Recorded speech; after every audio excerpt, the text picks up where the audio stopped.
Kasunod nga po ng pagkawala ni Gary Payton II sa Golden State Warriors, aalamin nga po natin ngayon kung sino nga ba ang papalit sa kanya. Sasamahan na rin natin yan ang balitang pabagsak na nga po ang karir ni Russell Westbrook. Pag-uusapan na rin natin dito ang balitang ayaw nga pong ibigay o bitawan ni Rob Pelinka si Austin Reeves para sa Chicago Bulls at ang naging laro nila kontra sa Oklahoma City Thunder. Kaya mga idol, tara, umpisahan na natin to.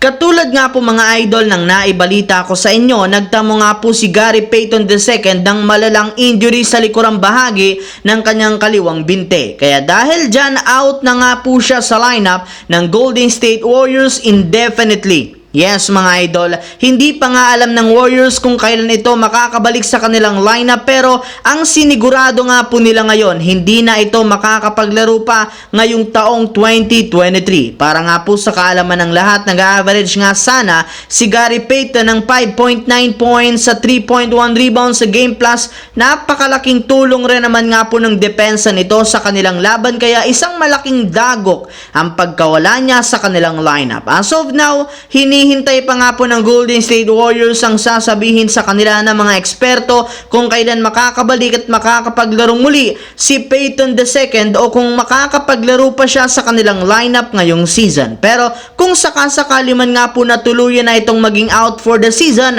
wala na nga pong ibang choice ang kanilang front office na kumuha ng isang defensive player sa loob ng free agency market bilang pamalit sa kanya, since meron rin naman nga sila ngayong natitirang bakanting pwesto sa kanilang lineup. Samantala, pumunta naman tayo sa ating pangalawang storya sa balitang pabagsak na nga po ang karir ni Russell Westbrook. Simula nga po mga idol sa pag-average ni Westbrook noon ng 20 plus points per game, bumagsak nga ito ngayong season sa 12 points per game bilang parte ng Clippers. At ang malala pa nga po dyan, simula nga po nang ilagay siya ng Clippers sa bench bilang 6th man, lumagapak na nga sa 9 points per game lamang ang kanyang naitatala. Kaya dyan pa lang kitang-kita natin na sunod-sunod na ang paghina ngayon ng karir na Westbrook na pinalala pa sa pagsali ni Harden sa kanila. Alam naman nga po ninyo, hindi nga ganun kataasan ang kontrata ngayon ni Westbrook, at kapag nagpatuloy pa nga po ang ganyang klaseng performance, sigurado nga po na maaapektuhan na rin naman ito ang kanyang kasalukuyang karir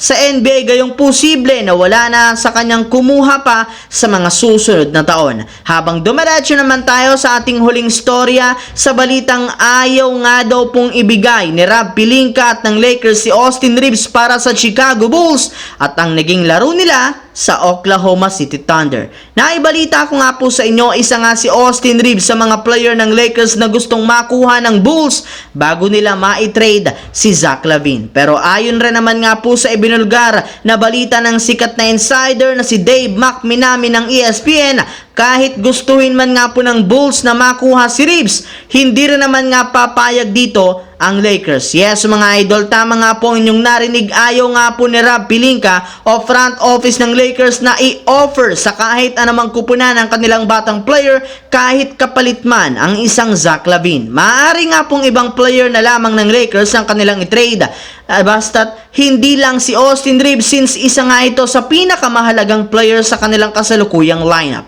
And speaking of Lakers, bago pa man nga magsimula ang pangalawang game ng kanilang back-to-back kontra sa Oklahoma City Thunder, inanunsyo na nga po ng kanilang team na undermanned muli ang kanilang lineup sa pagkawala ng ilan sa kanilang mga mahalagang player. Pero kahit man nga gano'n, nagawa para naman nga po nilang maidikit ang laro kontra sa Oklahoma sa simula ng game. Sadyang mainit pa rin naman talaga ang batang player ng OKC Thunder na pinangunahan ni Shai Gilgeous-Alexander at Chet Holmgren. Pero dahil nga nakagawa sila ng paraan para matambakan ng Lakers sa third quarter, tuloy-tuloy na nga ito hanggang sa pagtatapos ng kanilang laro. Babalik na nga po ang Lakers sa kanilang home court sa susunod na araw na merong record na 2-2 sa kanilang 4-game road trip. Nga pala mga idol, hihintayin natin ang paggawa ng Lakers ng desisyon sa kanilang magiging move sa kalagitnaan ng Disyembre kapag bukas na ang trade season.